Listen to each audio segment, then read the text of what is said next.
All right. What's up, everybody? Welcome, Plumecast, episode number 46. This is kind of just a impromptu Plumecast that I'm deciding to do because I won't be able to do one tomorrow, but there is stuff I wanted to talk about, and I actually haven't really read any of it yet. It just kind of popped up. I want to just read through it, give my opinions on it. If you guys are here in the chat, we'll talk about it and we'll go from there. But yeah, welcome. Episode number 46 of the Plumecast. And sometimes this may happen here and there. I may just throw up a live link and we'll go live and we'll start talking about the news. It's been a crazy busy week for me. Haven't been able to do that much stuff, but this I really wanted to get to because there's some exciting stuff that just happened in the last day or so. Last couple of hours, actually. What's up, Hassan? How you doing, man? How you doing, Hassan Terrell? Welcome. Thanks for stopping by the Plumecast. But yeah, we will get into that. And first, this week on Plumecast, what I am drinking is a beer called Red Tape Holden Strong Belgian Golden Ale Strong Beer. So should be a good complimentary beer as we go through this. Now, in terms of games I've been playing this week, not too many. Nothing. Like I said, I've been extremely busy and I haven't been able to game that much. There's always those times in life where the gaming kind of just falls off a bit for a couple of weeks and it just makes you want to play more games than before. And I'm kind of at that point now and I have a lot of stuff that I want to jump into, but I have been playing some more Weird West, finished another character story, which is really cool. The Pigman story, just such a great game, such a interesting, different game that we usually don't get. And I've also been playing MLB The Show with my franchise and Road to the Show. Happy Earth Day weekend. Well, happy Earth Day weekend to you as well. Now, the couple of things I want to jump into and talk about in this impromptu Plumecast episode number 46 is we got Halo Infinite update for April 2022, and there's a lot of good information here. We know Season 2 is just around the corner, but they give us a roadmap, something that I think a lot of us have been waiting for a very long time. It's finally here. We'll go over that. Haven't read through the article, but I've seen the picture and it looks like it's a lot of fun. We've got the VG Chartz stuff that's been going on with the debates of is VG Chartz good information? Are the sales correct? And we saw Aaron Greenberg quote tweet them the other day, which gives more, I guess, validity to VG Chartz and what they put out there. And we will talk about some information about Ubisoft. Ubisoft is apparently looking to get bought out. And who knows what that could mean, right? Who knows if that means they're available for anybody who is looking to buy, who is looking to acquire another huge studio. But could mean something, could mean nothing at all. And we'll jump into all that stuff. But first, welcome, everyone. Welcome to the chat. If you're here, hit the like button and we'll get going. What's up, Nick Wilson? How you doing? What's up, Drew? Welcome to this random Plumecast that I decided to go live out of nowhere. Happy you guys are stopping by and checking it out. But yeah, lots of things to go over here, and I'm gonna just quickly change the title here, and we'll jump into the first thing with the Halo Infinite roadmap that's finally been given to us. What's up, Matt? How you doing? Welcome. How's everyone night's going? Guys playing any games? Drinking any beer? Drinking any coffee? Any Coke? Have I played the Cyberpunk Next Gen yet? No, I haven't. I haven't played Cyberpunk at all yet. It's a game that I was waiting for them to do the update, and I just haven't gotten around to it with so many things else to play from Game Pass. I just recently picked up Star Wars Skywalker series with the Lego piece, so I'm going to be jumping into that too as well. Very excited for that. What's up? Get good. I will try to get good. I'm always trying to get better. Always trying to get better in everything. Ubisoft is going to Xbox. Well, we'll look at that soon. That's something interesting that just came out about them wanting to get a buyout, which people were talking about Ubisoft, but I didn't actually think that they were looking to sell. Cyberpunk Series X is amazing now. And I mean, I've heard good things. Even when Cyberpunk first launched, right, it was bad across the old generation consoles. But out of all of the everywhere that it was being played, most people who played on the Series X, even at Reddit launch, didn't have too many issues, which I think is a good sign. The Halo roadmap was okay in your opinion. People are going to complain about everything. Yeah, I mean, I haven't even checked the roadmap out yet, but that's the first thing we're going to jump into. I just want to read through it and just give my opinion on what I think, and hopefully there's some good stuff. So here we go. So this just came out literally a couple of hours ago, unless I was way behind, but 4 hours ago, yeah. And they finally gave us an update for April 2022 and an actual roadmap of what's ahead. Because we know so far with Halo Infinite, with upcoming season 2, they've just been giving us like a little bit of information. Last month in March, they gave us more information overall of like how they do their development and how they work on stuff and some of the content we should be expecting in the future.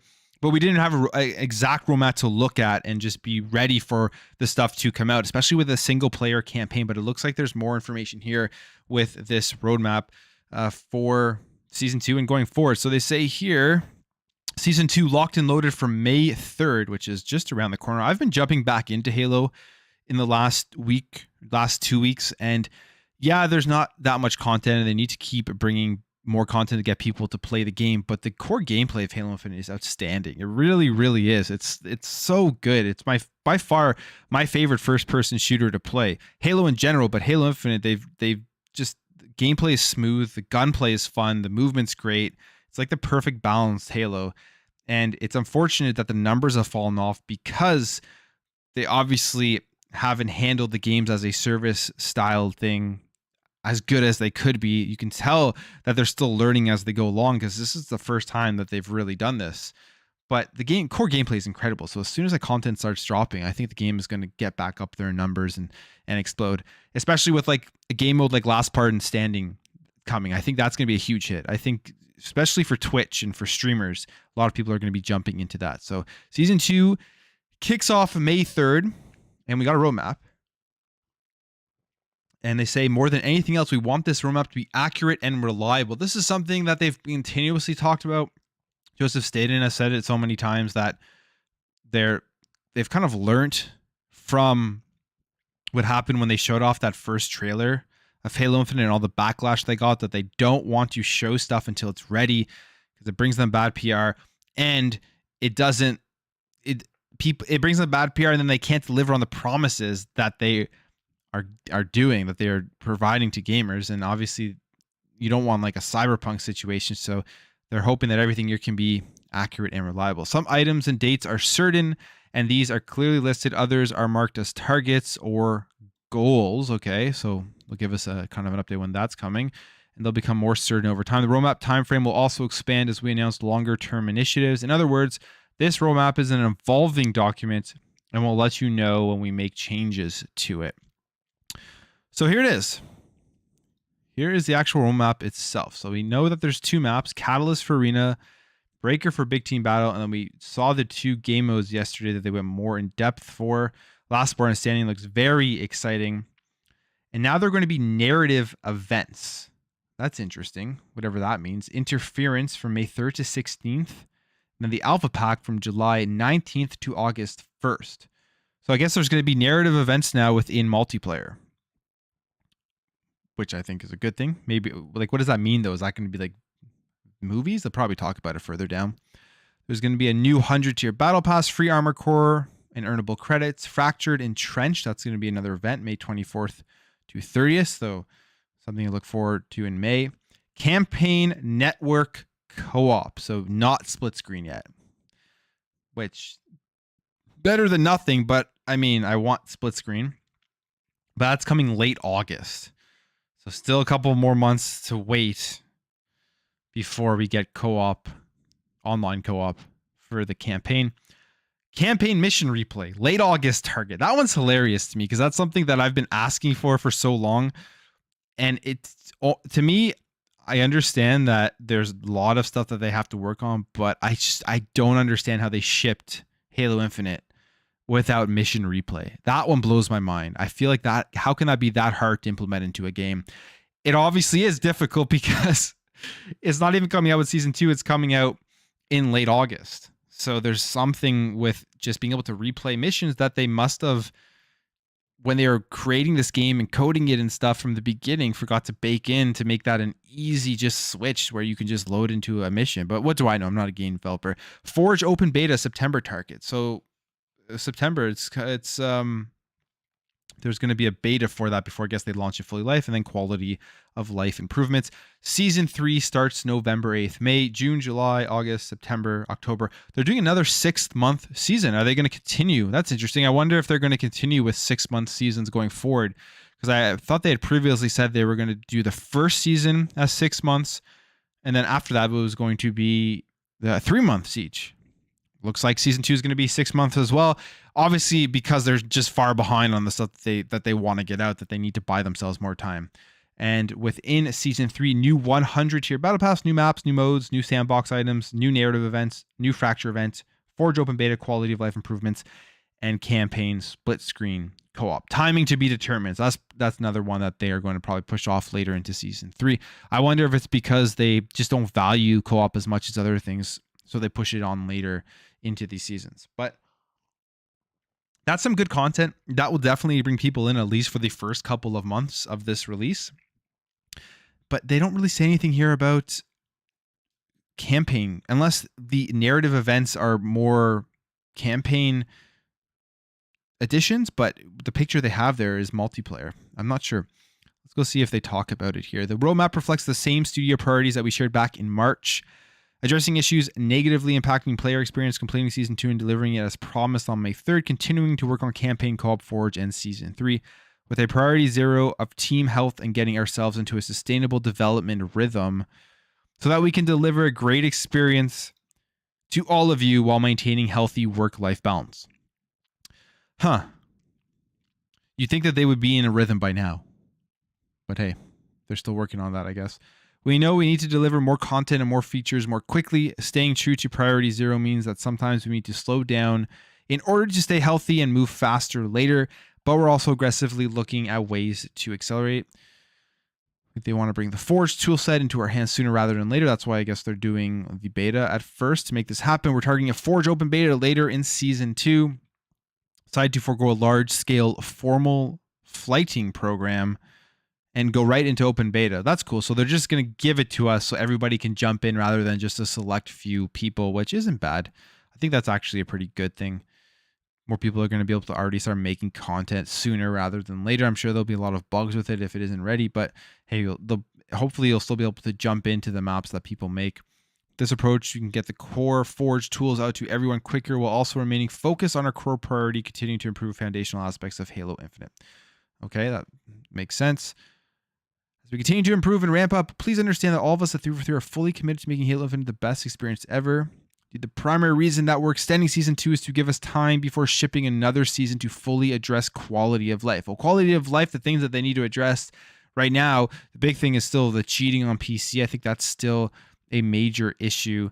In terms of the way that the game plays overall, like I said, I've been jumping back in the last 2 weeks or so. Maybe I'm just a casual when it comes to nitpicking everything that's wrong with the quality of life, but I've had absolutely no issues. I don't really feel like there are any issues other than got to stop the PC cheaters from jumping in and ruining games. But other than that, the gameplay has been smooth, doesn't feel off, doesn't feel like anything is too bad. My connection's always been good, but I'm sure there are bugs that they're going to have to continue to fix. So they say here, quality of life is shorthand for bug fixes, new features, and their content to address issues negatively impacting player experience. Will be delivering quality of life improvements as season releases and as separate updates during the season. Players facing term for quality of life updates that land during season is drop pods. Okay, so that's what it's going to call. They're going to call it when you get new fixes coming. Much like their ODST namesakes, these release vehicles are meant to drop in hot just as soon as they're ready. Our target is 1 drop pod every month. Okay, so they're going to look at problems. They're going to get feedback from the community. Then they're going to fix those problems once a month. Hopefully, if there are major issues, so they don't wait until the end of the month to add this in. Because if there are huge issues, you got to address those right away. Like the cheating, like that needs to be addressed. I don't know how that hasn't been addressed yet. That is probably one of the biggest reasons why Halo is having issues with the community and people dropping off, is just the cheating overall. can't have a serious game if you have PC players coming in and just ruining it for everybody. So season 2 launched now in less than 2 weeks on May 3rd. And then you can see the previews of the maps and the game modes. What else do they talk about here? This is just like the preview. Yeah. So there's the roadmap. There is more content coming. It's not just what they've shown off with the maps and the game modes. It looks okay. It's nothing that really blows me away overall. I'm not like crazy excited about everything here. The thing I'm most excited for, again, is Last Spartan Standing. I'm really excited to play that. But we have no information on single player campaign content, which is unfortunate. It will be interesting to see what the narrative events are with Interference and Alpha Pack, because they don't talk about that, do they? They don't say what that it is. Narrative. Okay, actually they do. I just missed it. Including brand new multiplayer narrative events that place your personal Spartan into the center of an evolving seasonal storyline, game modes, and much more during community live stream. Okay, so there's going to be a storyline for multiplayer. Interesting. Happy to see that, but I would like to see them push forward the campaign as well. But that's cool that there's going to be some sort of multiplayer narrative to this. Something we kind of knew was coming, because when they showed off Halo Infinite initially with the beta and stuff, there was like the opening cinematic, or even with like the YouTube trailers, there was this cinematic. And then there was like, when you go into training, there was some sort of cinematic and a character in there that you talk to. So that isn't surprising. We knew that was coming. So we'll see if it's any good or not, but I definitely want to see them push further the campaign. And then one of the big things I've wanted forever is the mission replay, which is not coming until late August. But what do you guys think about this roadmap? Got some comments here to go through. Let's see what you guys have to say about this. What's up, OCD Gamer? Just started Halo Infinite. It's amazing. I don't know what people are complaining about. Well, I think people aren't complaining about the core game of Halo Infinite. I think they're just complaining about not having enough content within multiplayer and just getting bored of it. But yeah, the core gameplay in general, like I said, is incredible. It's very, very good. The issue is keeping the community and the player base high, so people want to jump in and play it. Need co-op to come back. Online co-op is coming in season 2, but it's not coming until late August. And then split screen co-op isn't coming until season 3, which very weird, but it is what it is. If PlayStation released a game in the state Halo is in, you would be flaming it as unacceptable. Probably not. I don't really flame anything on this channel. I don't really fake outrage anything whatsoever, or outrage in general. I mean, you can... So probably not. That's my answer to that one. I always try to get comments where people are just angry about stuff, and I don't try to get comments, but I do get comments that people are just angry about stuff, and I'm like, this is video games. Just have an opinion, relax. Don't be angry about stuff.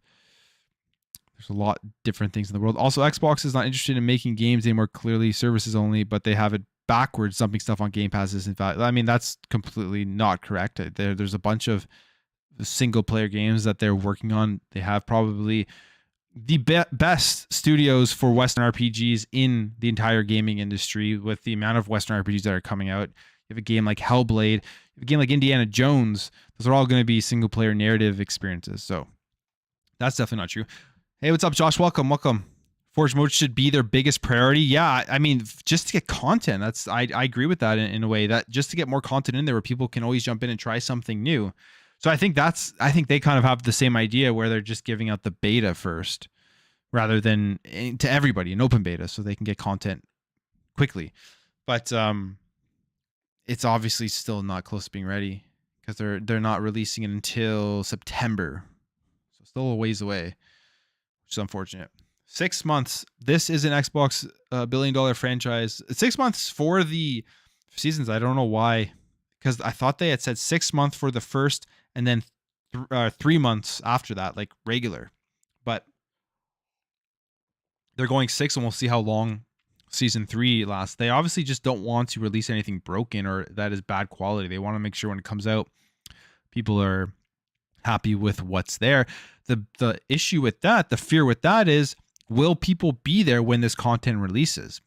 We've seen the Steam numbers. They don't lie, right? The Steam numbers have fallen off. They're not like just like absolutely terrible, nobody's playing, but they have significantly fallen off since the launch of this game.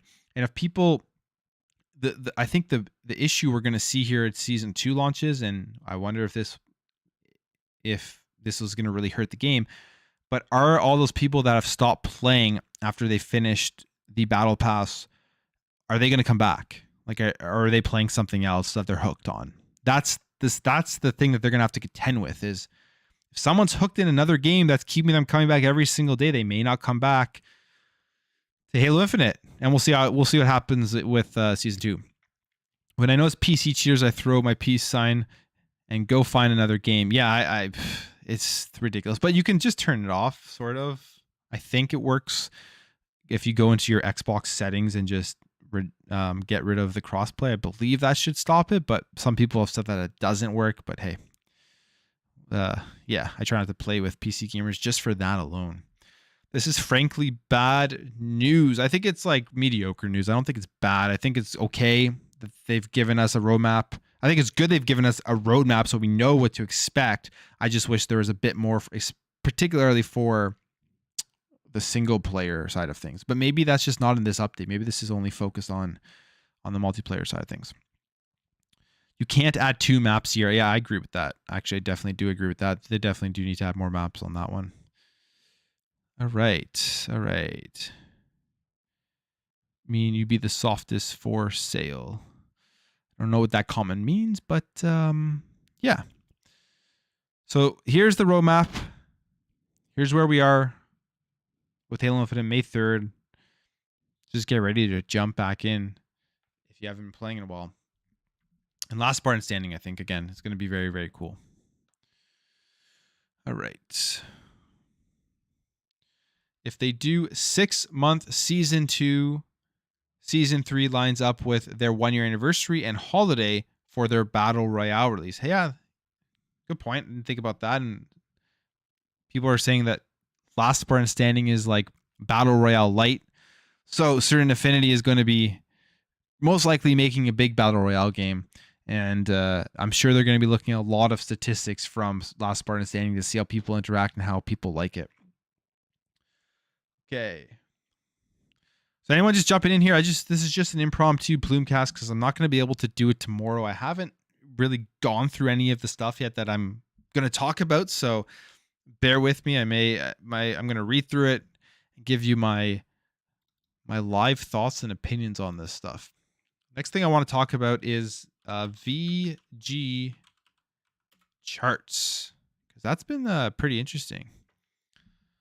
That's been pretty interesting recently, the last couple of days, with Aaron Greenberg, with just VG Chartz in general. Like, so VG Chartz has been around for a very long time. It's not anything new. They've always reported the sales on games and on consoles. And I think the majority of people just haven't really taken them that seriously as like a reputable place to view the console totals. I mean, me personally, before I started doing YouTube videos and realizing that the VG Chartz reputation, I always kind of looked here and just to get like an estimate, I guess, of what the best selling console of all time was, and seeing like how much did the Nintendo Wii U sell, because that console barely even sold, and after they discontinued it and all that type of stuff. But they've been putting out numbers, and the last 2 months or so, the VG Chartz have been showing that Xbox has been outselling the PlayStation 5, and it's continuing into April. It's probably going to continue throughout April. The big argument against that is, or the big argument for that happening, is just because of the chip shortages. And then there was the whole deal with, did Microsoft make a deal with AMD to get more chips sent to them? All rumors, right? We don't actually know if any of that is true. I think that maybe they could have struck some sort of deal, but I think the deal is just like a regular business deal, in the sense that Xbox probably pays AMD more money than PlayStation. They have a lot more things that they're putting chips into, so they're going to get priority over PlayStation. And when you're in a time like now where there's a chip shortage, it's going to make a huge difference, because it just takes them there's going to be bigger time periods between the production of that chip and then it getting into the console and being able to ship the console to the prog. It's going to be a lot bigger time difference between those periods right now with what's going on in the world compared to what it was last generation or the generation before, right? So that makes a huge difference in the product being available for consumers to buy. So in terms of VG charts, every time I make a video about talking about VG charts, hey, Paul, have a good weekend. Thank you. Thanks for stopping by. Every time we make a video about VG, I make a video about VG charts. I always say that like the numbers here, it's VG charts. So it's not like they're not exact. It's an estimate, take it with a grain of salt kind of thing. But it's still interesting to look at because they're putting out these estimates every week. But then there was this tweet that came out, which I got a lot of people talking, and it's from Aaron Greenberg.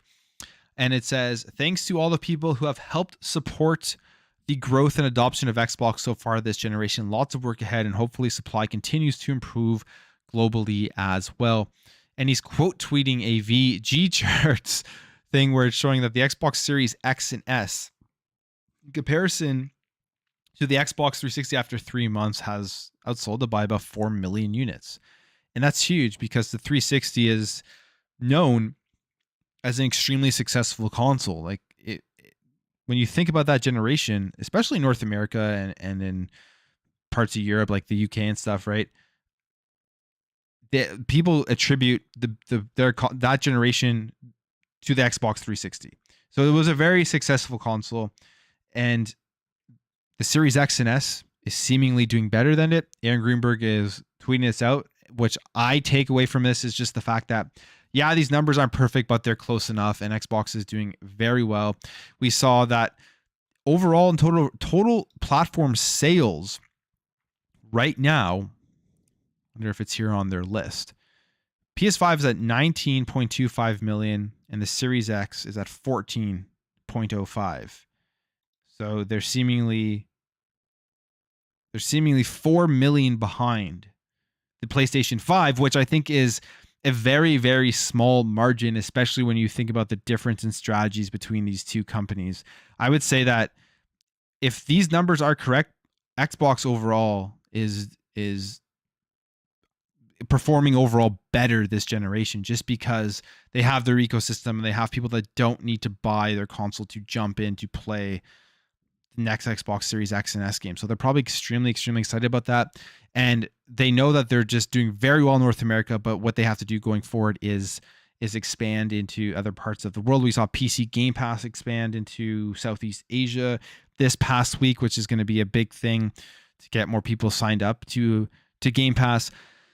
But now this created just a big reaction across the industry with some journalists and stuff like this. So Jeff Grubb tweeted this out. I've noticed improvement at VG charts, and I think it's a tool worth considering, even if it's self-admittedly imperfect.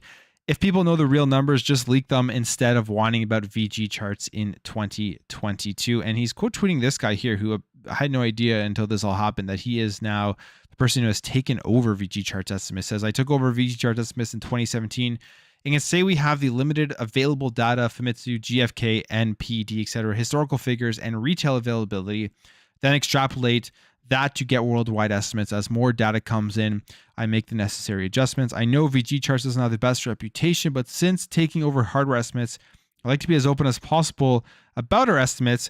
We've also stopped doing software estimates and only report official software figures. So you see this, you see people say about VG charts, and you would think, okay, so they're trying, they're being more open, they're being more transparent, that their numbers, you can actually look at them. You can actually talk about them and reference them for videos, reference them for comparing sales. If you preface it by saying it's VG charts, these are estimates, but these estimates are relatively close in the ballpark of what the sales actually are.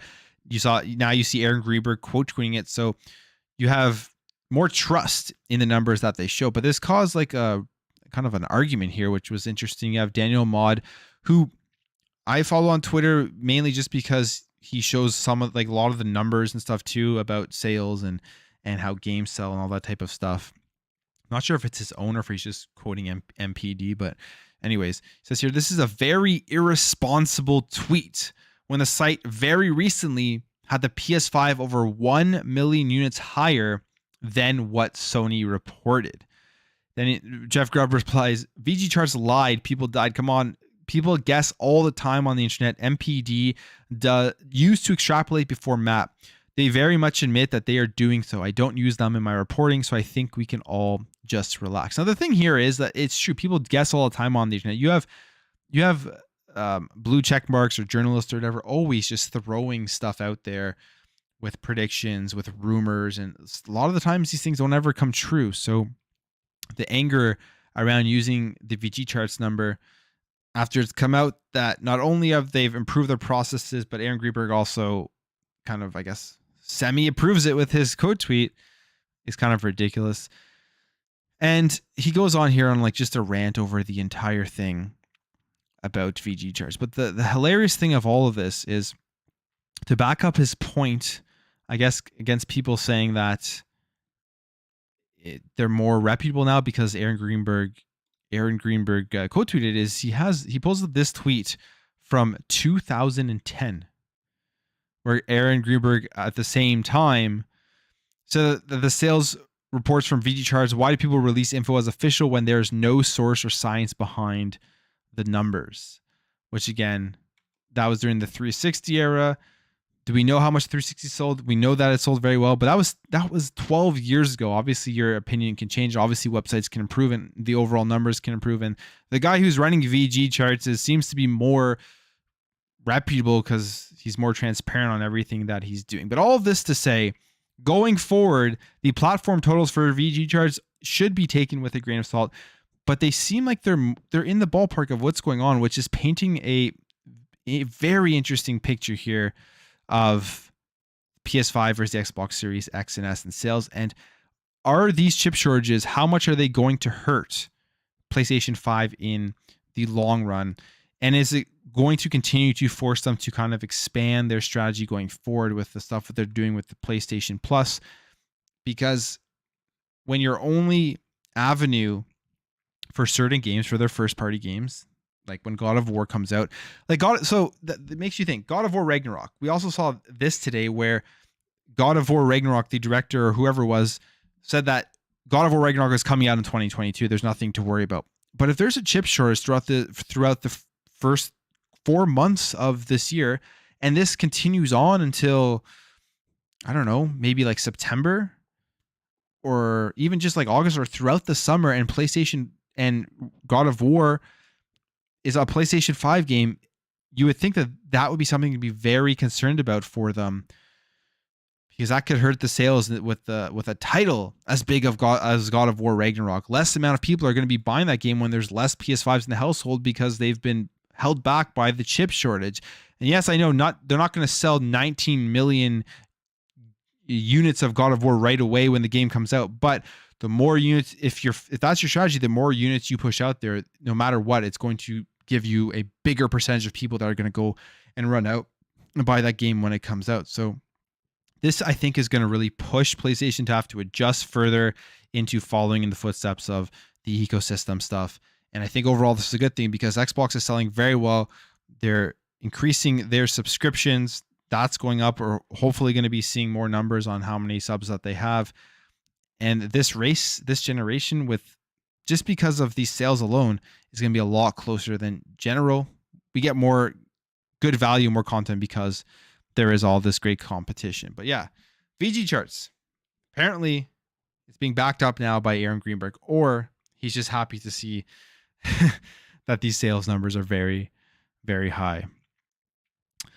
But yeah, what's up, everybody? Welcome Plumecast to my impromptu episode, I guess you could say. Not going to be able to do tomorrow, so I decided, hey, might as well just jump on and go live and just talk about stuff that I haven't really read through or gone through yet, and see what you guys think about it. So what's up? Sorry, I can't be awake. It's 2:30 a.m. Well, thanks for dropping in anyways. Only people who don't enjoy games or large corporations care about sales. I just play games. Yeah, for sure. I mean, at the end of the day, it doesn't matter how many sales these consoles have. It makes no difference.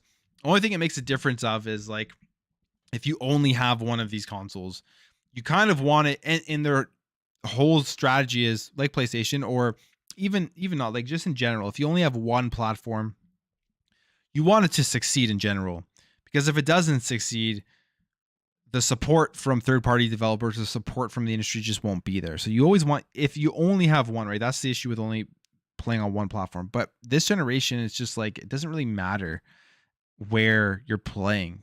There's support from the entire industry for every single platform. It's really, really good. You think about, I don't know, think about like the Wii U, for example. When that came out, just had like no support. That's probably one of the major reasons it failed. The third party developers were just like, no, we're not making games for this console that's not selling very well, that's not succeeding. And that's the unfortunate thing. So every console going forward, you kind of want it to succeed. It's getting delayed. The statement sounded like it was getting people ready for a delay, but they're going to need more consoles out there, so it's going to be delayed. Yeah, see, that's talking about God of War Ragnarok. That's the concern, I think, from a PlayStation standpoint, is with a God of War is a staple. It's probably, I would say, I'm thinking of all the first party PlayStation games. It's like potentially their biggest IP. I haven't looked at the sales, but just in like terms of recognition, it's probably their biggest or one of their biggest. So like that's a game that you want to be putting out there when the install base is extremely high, because you know you're going to be selling a ton of those consoles. And that could all be avoided if they were releasing God of War onto PC as well, right? They could really make up for the lack of PlayStation 5s that they're able to produce if they were to put it on PC as well, which I would do it. If I was PlayStation, I would definitely do that. Looking forward to Starfield. Yeah, me too. Definitely looking forward to Starfield. I mean, that's the big thing right now that Xbox has coming out this year. Hopefully we get some sort of roadmap from Xbox as well soon.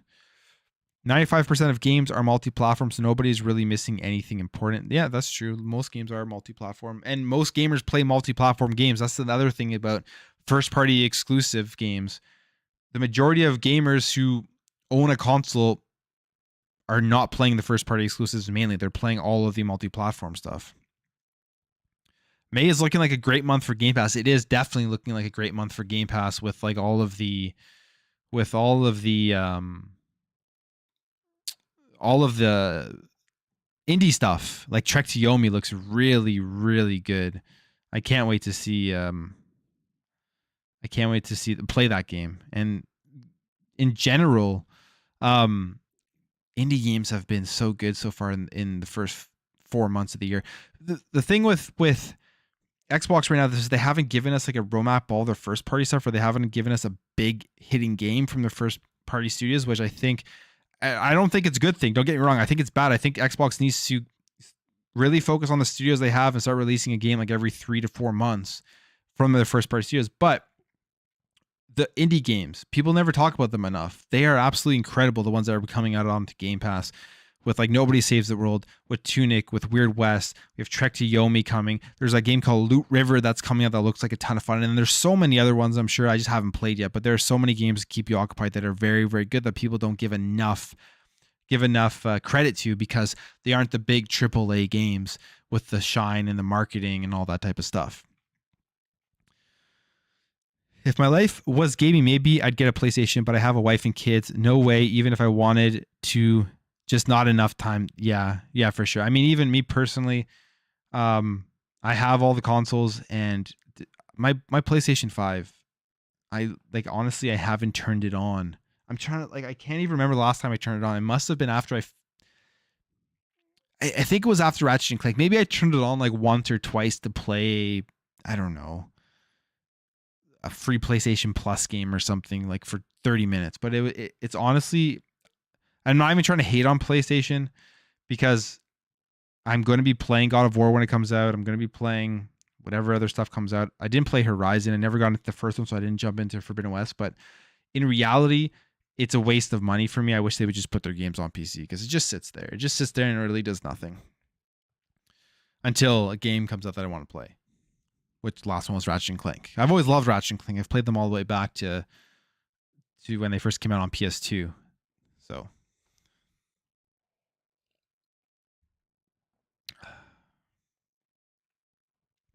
Blue River and Trek to Yomi look like indie hits. They do. I can't wait to jump into those. Have Z and S. If PlayStation Plus puts first-party games and date on PlayStation PSPC, I would subscribe. No desire to purchase ugly giant PS5. One box and PC is plenty. Yeah, that's another thing. It is. It's definitely an ugly giant box. Here's the thing: people would listen if someone came in, literally just heard me talk about PlayStation right now, then go to my channel and see that I talk a lot about Xbox. They would think I just hate on PlayStation. I honestly don't. I just that's just my being completely honest. I haven't touched my PlayStation in extremely long time, and the console itself is big and ugly. And when you turn it on, if there's a disc in your PS5, it is literally sounds like a rocket ship is taking off. It's hilarious how loud it gets. So I don't know. It's just not a great console, honestly. They make great games, but the PlayStation 5 itself just isn't it just isn't like that. I think objectively you can look at the PS5 and be like, yeah, this thing is big, bulky, and I don't know, ugly. Oh. Everyone who bought both say the same PS5 hardly gets turned on. Yeah. Funny thing is, all my friends like locally where I live, they're all PlayStation gamers. None of them have an Xbox. They all just have a PS5 because they've been playing PlayStation their whole lives. They don't even look at the competition. Hopefully we get some sort of roadmap during the Xbox event in June. Yeah, I hope so. Hope so as well. Ooh, all right. All right. Agree, especially when you try to play 4K movies. Yeah. Yeah. It's like, I don't know how that thing is so loud. Now, the Xbox, when you put a disc in, it's definitely not nearly as loud. I think you can hear it a little bit, but it's not like like it's crazy. It's like I don't know, it's like a jet engine. Luckily, it doesn't sound like that though when it's not a disc-based game. Okay, let's jump over here. Let's go on to the next thing that I wanted to go over. Actually, there's two things here, but one of them, I don't know how much of an opinion I have on this one. I'll just jump to it though. We'll do this one first, just because it is kind of interesting, but I haven't read through it. Like I said, this is if you just jumped into the chat, you just jumped into the video. That I usually do this on Saturdays, but I won't be able to tomorrow, so I decided to do just jump in, read some videos that I haven't read yet, and we'll go through it. Raven Software. So there's some news on Raven Software. This is something that we've been hearing about that's been in the news for a while. About their QA employees, and this has had apparently not actually had an effect yet, but people are saying it could have had an effect on the Activision Blizzard deal, all that type of stuff, where they had walked out from Activision. They wanted to form a union. Activision didn't recognize the union, and then Microsoft was asked if they would allow them to form the union, and they said yeah, they wouldn't put any roadblocks in the way. Which, I mean, what else are they going to say? Because they don't own them yet, so obviously they don't care what they do. It's not really until they own Activision Blizzard, they have no say in anything that goes on, right? But they say your Raven Software QA employees allowed to vote for union. Activision Blizzard previously requested that the vote be held across the entire studio. There's an update here. Update just happened. An Activision Blizzard spokesperson reached out to Windows Central expressing that the company is looking into an appeal. So they say Raven Software quality assurance employees are being allowed to vote for union. A move that could see the first ever union within a major North American gaming publisher. Interesting. Actually, that's news to me. I didn't know that no gaming publishers had any unions for their employees. I guess that's the big debate and the big thing going on right now. I honestly don't follow the politics of this type of stuff. There's just so much news out there, but I guess that's when people are talking about the workplaces and the crunch and employees doing all that, like walking out, all that type of stuff, is because they have no unions to protect them. The Game Workers Alliance shared on Friday via Twitter that the National Labor Relations Board officially ruled that the Union of Workers is eligible to vote for a union. The unit consists of 21 QA workers at the Wisconsin-based studio. Previously, Raven Software's parent company, Activision Blizzard, has requested that the NLRB to require that the vote be held across the entire studio, which has over 230 employees. So that's interesting. How is that going to play out? How is that going to play out? If the unit of people who walked out were 21 QA workers. Now, I don't know anything about salaries or hierarchy of these game studios, but I'm assuming the QA workers are the lowest in terms of like pay grade and stuff, right? I'm assuming that. I could be wrong. Maybe people are under them, but I mean, like in terms of the game development himself, I'm assuming QA workers probably get paid at one of the lowest levels. So they're walking out, they're wanting a union. And I'm guessing it's because they want to get paid more. They don't want to crunch. And they just want to have a better workplace overall, right? But there's 230 employees. And many of those employees probably get paid a lot more. Probably don't have to worry about any of the issues that the QA workers have. So it'll be very interesting to see if they're going to vote. And I could be completely ignorant on this entire thing. That's just the way, just from reading that, how I'm interpreting it. There's 21 workers who walked out. There's 230 employees. Do they have to get a majority for this thing to go through? If so, I think the chances are relatively low because you're definitely going to have people at the top who would be worried about a decrease in their job, a decrease maybe in their pay. I don't know. I don't know how this works. That who would have voted against it. They say here, we are so proud to announce that the NLRB ruled that our unit is eligible for election. Thank you to everyone supporting our campaign since our initial strike up until this very moment. Time for democracy. Raven software QA employees have been seeking a union for months, having ended a 7-week strike on January 23rd, 2022. Let's go to the tweet. Let's see what people say here in the tweet about it. Gamers, workers, lines. I guess there's not that much. Oh, no, there is. Well done. Congratulations. Your tweet was quoted in an article. Okay. I mean, that doesn't say anything. No, that's not it. I guess there's not that many comments. Quote tweets. Animated companies logo that follow video logo. I want to see an opening screen. The logos of the unions involved. Great news. Okay, so no one really has a deep opinion other than great news and that they're proud of them. But what does this mean? Does this mean that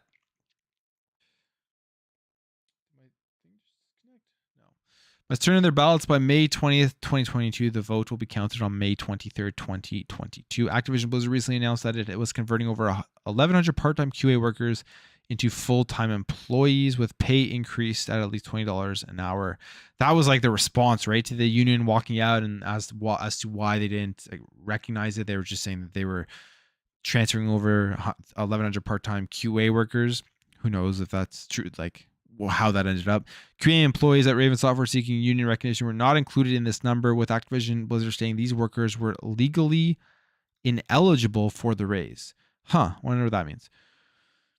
Activision Blizzard is currently in the process of being acquired by Microsoft. So all this to be said, they're going to vote on this union, and who knows what this means for if it goes through for the Xbox deal. Will Xbox, can they have to keep the union, I'm assuming, but I don't think it really makes any big difference. There's going to be a lot of news coming out about the Activision Blizzard deal.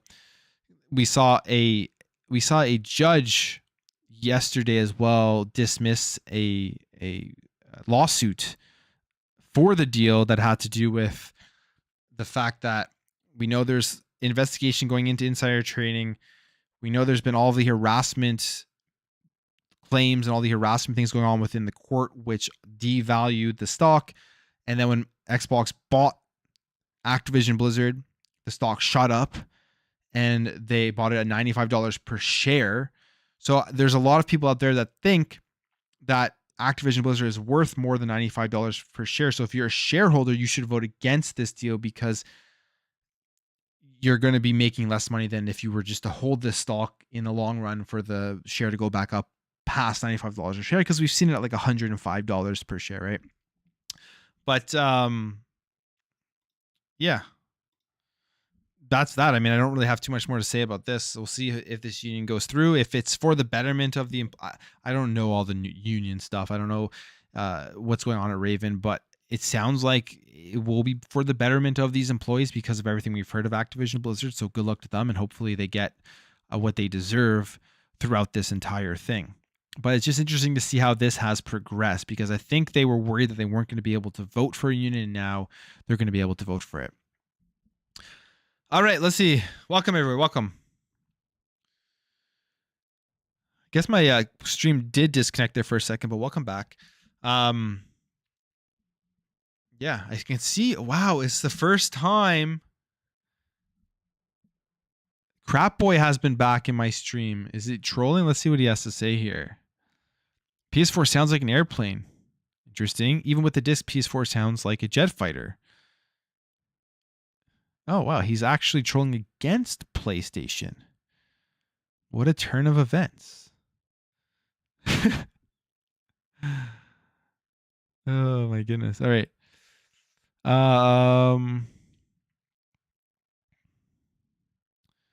Yeah. Starfield Redfall, hopefully we'll get a ball rolling on first party output. Yeah, I hope so as well. Am I a PlayStation fan? I have nothing against PlayStation, really. Am I a fan of it? I'm a fan of some of their stuff for sure. I think that their first party, they make great first party games, but am I a fan of what they're doing this generation? Not so much. I think that overall, objectively, you can look what Xbox is doing for gamers, for value, and all that type of stuff. And I think they're doing a much better job right now than PlayStation. But you know what? If everything were to switch around next generation, I would be a huge fan of what PlayStation would be doing if they were to give more value. But right now, I'm just a fan of some of their first party games. That's pretty much all I play on the console. So that's the union stuff. Let's jump over here to the final topic. And we were going to call it buyout. Why is my...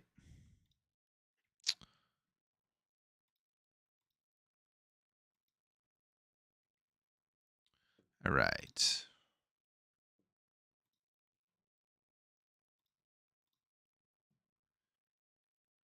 All right.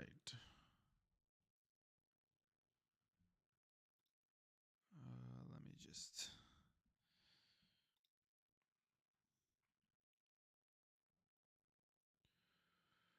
One second here, guys.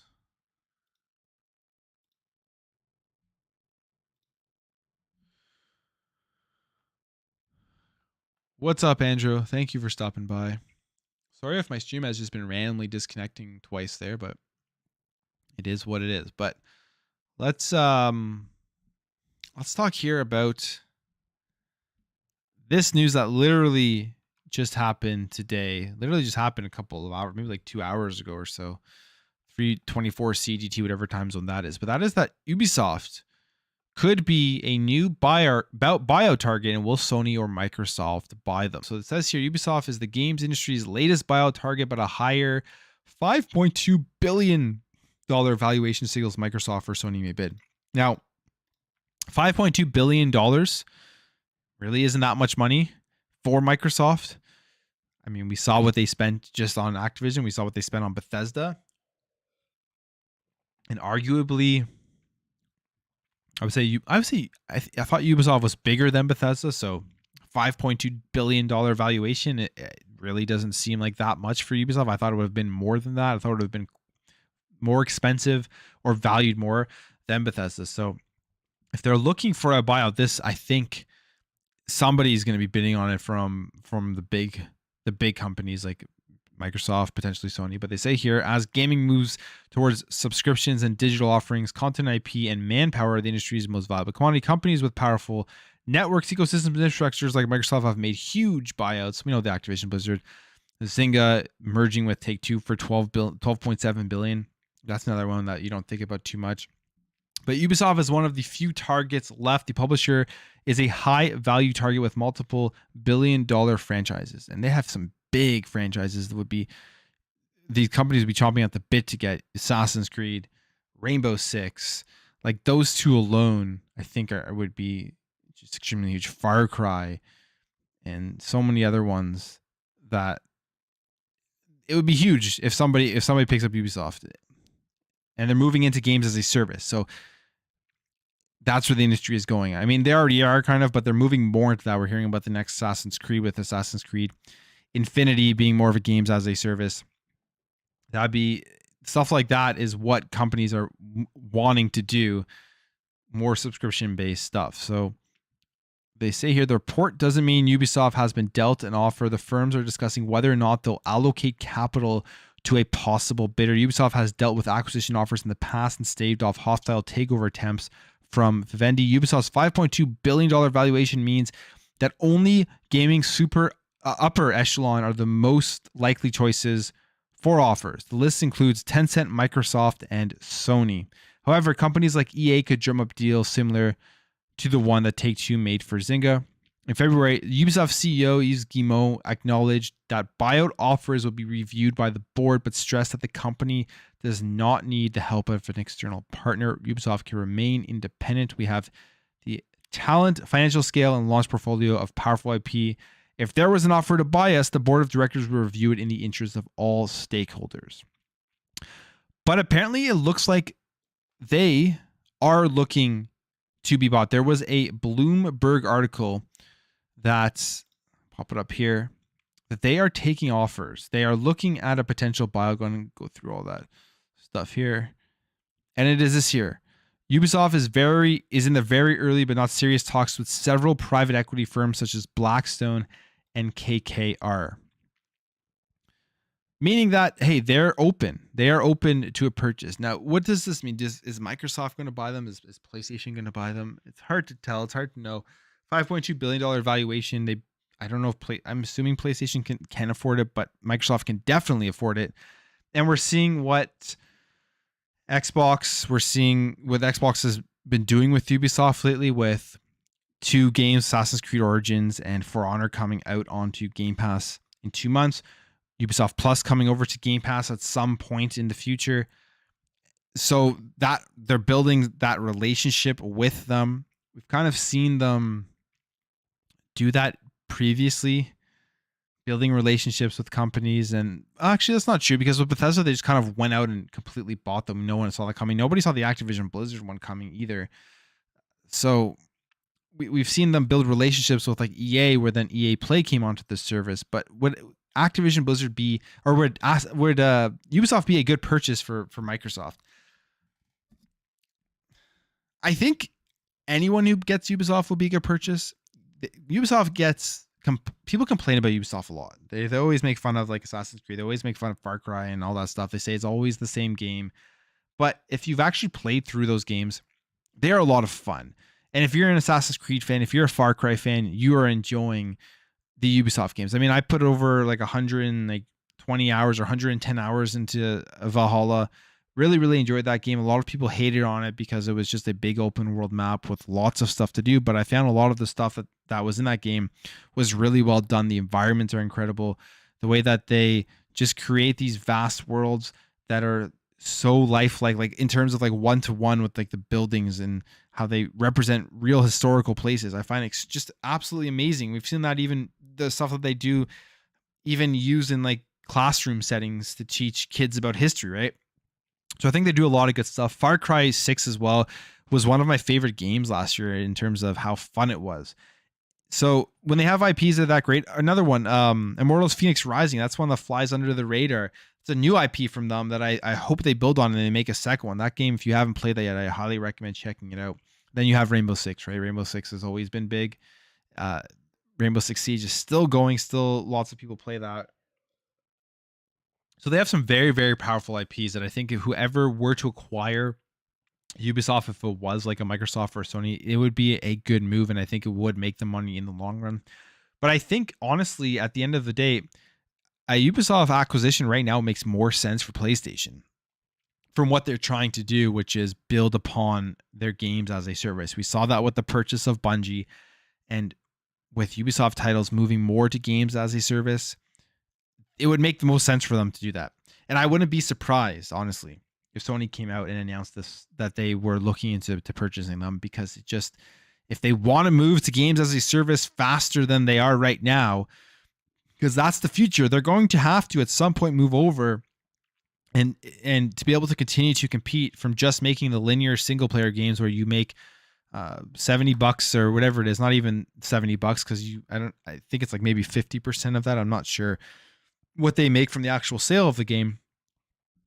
They're going to have to go down the subscription line. They're going to have to go down the games as a service line. They're going to have to go down to making more multiplayer games where people are spending microtransactions and all that type of stuff. So Ubisoft, it would be a great purchase by anyone, but I wouldn't be surprised if Sony was looking very hard into what's going on here to see if they can somehow come up with the money or whatever to make a deal to help, because this would help them very much move over into games as a service. But what do you guys think about this? What do you guys think? Sony fans don't want Ubisoft. They want to grow organically. They want to grow organically when the narrative they've been told to repeat is that we grow organically. But then when the narrative changes because the business changes, that's what they want to do. Just like last week or this week with the ads and how everyone ripped on Xbox and Microsoft last week about looking at putting ads into free-to-play games. And what do you know? PlayStation's been working on this for the last 18 months as well, which shouldn't surprise anybody. Putting it like ad revenue is an insane way to make money, and it's already out there. Like they're already ads in games, and in free to play games, it's like one of the biggest ways that you make money in order to survive and to make it worthwhile to make a free to play game. Why does anybody want to make a video game? They love it. I mean, a game, there's got to be passion and stuff like that in order for it to be good, but to make money, right? That's why people make video games. If they're not making any money off it, they won't be able to do it. It will be more than 5.2. Anything publicly traded always goes for more. Yeah, it will be more than 5.2, but I wonder what it would go for, right? Because I wonder what the valuation of Bethesda was before it sold for the $7.5 billion. I'm sure that number's out there. I just don't remember it. I bet there will be a lot of bidders on Ubisoft. I think there will be. I think Ubisoft is a very big name, and although, like I said, they get ripped on a lot, I think they're very desirable company to own in terms of the IPs that they have. Probably looking around $8 to $9 billion mark. Yeah, and again, $8 to $9 billion for Microsoft, I don't think is like they could do it if they wanted to, no problem. There'll be a bidding war. They won't sell at market cap. Yeah, definitely not. I don't think so.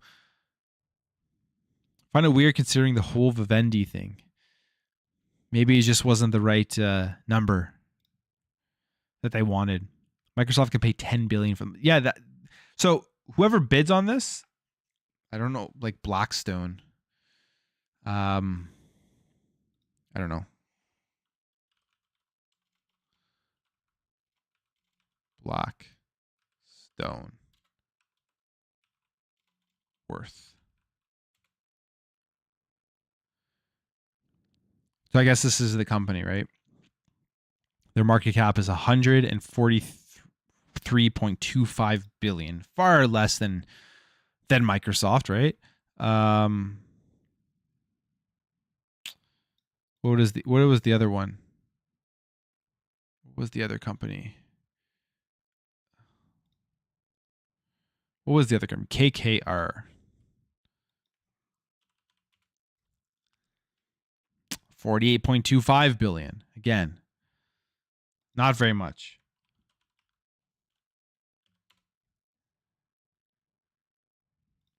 Microsoft worth $2.09 trillion. Oh my goodness, it's just absolutely nuts. But yeah, like Microsoft could outbid anyone. It doesn't really matter. If they want Ubisoft, they can probably get Ubisoft. We know Microsoft already has a good relationship with them, like I've said, with Ubisoft Plus coming. So, I mean, Assassin's Creed Valhalla, I think, was mainly marketed with the Xbox Series X when that game launched, with the launch of these consoles. It was like one of the launch games, I guess they were trying to push with it. So, they already have a history there. Far Cry 3 or 4 were amazing. Yeah, Far Cry series in general, I've always liked. I love Ubisoft games. They have so much value, and it's always at least above average in quality. Honestly, I agree with that. Like, I know people love to hate on Ubisoft games, but I just feel like a lot of people just don't play them. I mean, yeah, they are repetitive in some way, but I find that it's addicting in a way. Like I enjoyed Assassin's Creed Valhalla. I enjoyed going out and just doing a bunch of random stuff, collecting everything and taking out the camps or whatever they were called. Like, and I found Dawn of Ragnarok was a great DLC.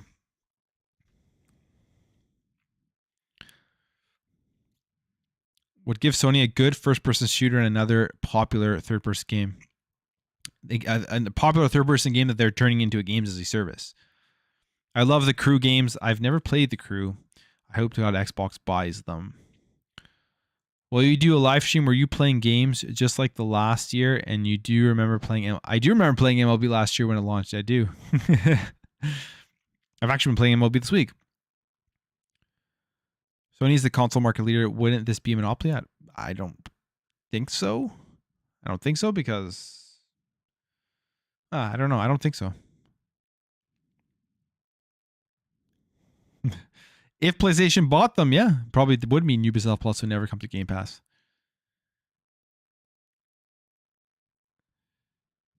I think Ubisoft needs to fix their business models, start bastardizing their franchises.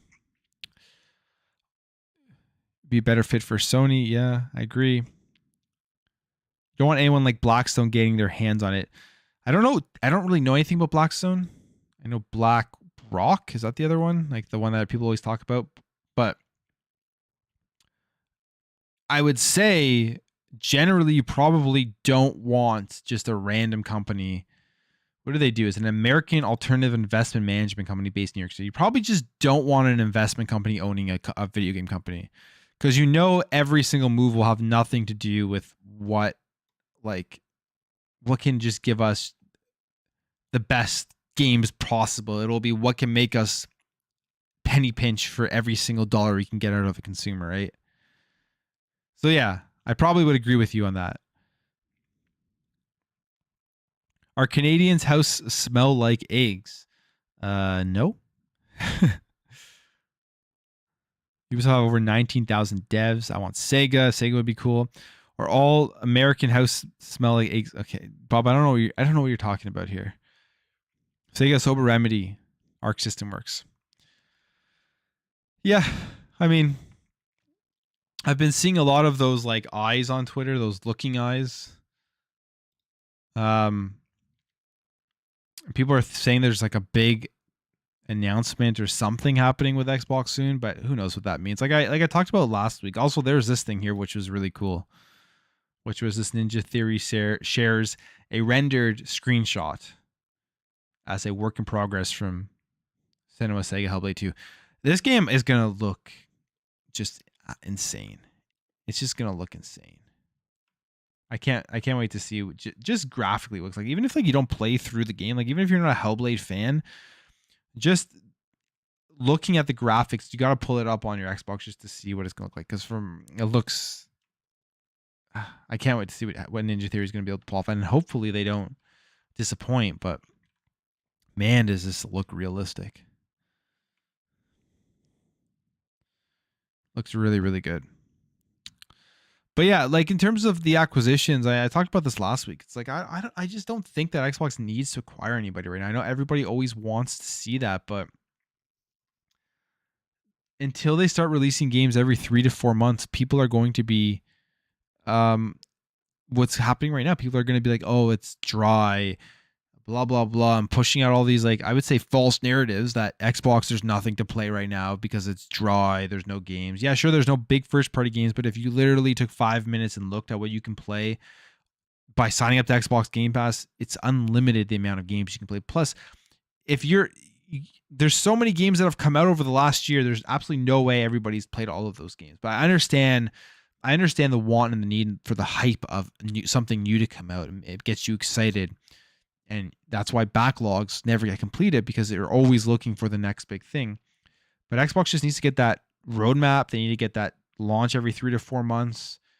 Have people excited to play a game every 3 months from their first party studios. Plus add again the Game Pass announcements. Because honestly, the Game Pass announcements, I like them. I know majority of people are going to look at the Game Pass announcements and just say like they aren't good. They're they're just not that exciting, right? But like if we look at the Game Pass announcements for what are we? April? Like this was their most recent one, right? Yeah, you look at this, you're like, okay, it's nothing crazy. But like this Unsold game, look it up. It's an indie game, looks like a ton of fun. F1 2021. I mean, that's Cloud. That's, you know, people who like F1 will like that. Need for Speed Hot Pursuit Remastered, fun game that's already been available. You have Bugsnax, PlayStation 5 exclusive. Not my cup of tea. I'm not interested. 7 Days, not really interested. Research and Destroy looks pretty cool. Never heard of it, but looks kind of cool. And then Turn of Boy, I don't really have any interest in that. But Unsold looks really cool. So this month alone, yeah, it's pretty dry. But then you look forward to like May with Trek to Yomi, with Loot River, and all those indie games that are coming out. There is stuff to play. There is stuff to look forward to if you are interested in stuff other than just the big name titles. Plus, there's the entire back catalog of games. And this is where they had also the announcement of Assassin's Creed Origins and For Honor. You know what they should do with Assassin's Creed Origins, because I don't think it's out yet. Correct me if I'm wrong. Is when they put out Assassin's Creed Origins onto Game Pass, they should release it with that 60 FPS upgrade that they said they were working on, because I guarantee that'll get people pumped up. And if you haven't played Assassin's Creed Origins yet, go check it out. It's a very, very, very, very, very good game that I think people played it, loved it, and then Assassin's Creed Odyssey came out and they're like, oh, more of the same. I mean, don't play an Assassin's Creed game if you don't want Assassin's Creed, right? Again, Assassin's Creed Odyssey was an incredible game. Valhalla came out. I absolutely loved Valhalla. I spent so many hours into it. And again, people were just saying it was more of the same. But hey, they're good games. Like that's the way I see it. I don't really want big purchases apart from Capcom. Capcom would be just insane. If I don't really want anyone to buy Capcom. I think Capcom does their thing. They make great games, and they're releasing great stuff all the time. The only thing that I don't like what they do is when they release like Street Fighter exclusively for PlayStation, which we got an announcement for the next Street Fighter, right? And they haven't confirmed yet whether that's coming on to, or whether that's they haven't said anything about that being exclusive. So I'm assuming it's coming onto every console. But Capcom just always make good stuff. And as long as they release all their stuff multi-platform, I couldn't care less. Blackstone is worth $66 billion. Yeah, I mean, small peanuts, right, compared to Microsoft. I'll play Unsold and Bugsnax. I love indies just as much as big AAA games. Me too. And I feel like the older I'm getting, I've played games for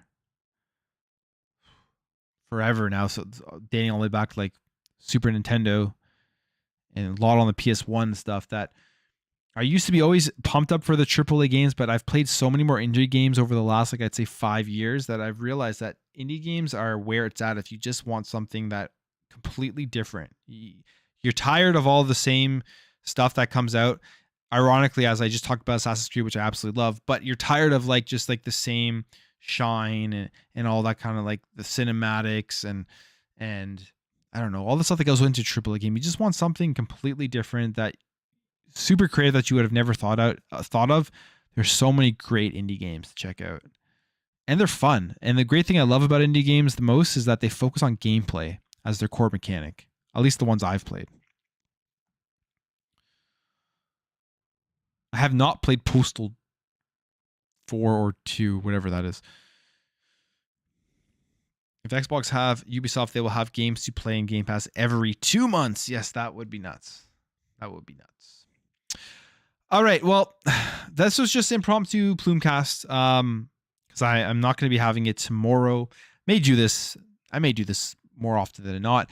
Maybe I should probably put out a preview that I am going to be doing in this, not just randomly go live thing to let United knows. But again, fun doing the Plumecast. Absolutely love it. And thank you guys all for stopping by. Thank you guys for watching my videos throughout the week. If you're new here, this is your first time jumping in to the channel, go check out my channel, subscribe. Share it around, like, do all that stuff. I don't ask enough for people to do that. I guess you're really supposed to ask a ton. I ask it at the end of my videos, but I'm almost at 7,000 subscribers now. My goal at the end of this year is to get to 10, just continue to grow this community, and we can do more live stuff like this and have a good time and talk about games, because there's so much to talk about, so much to do. But thank you guys for stopping by, and I will catch you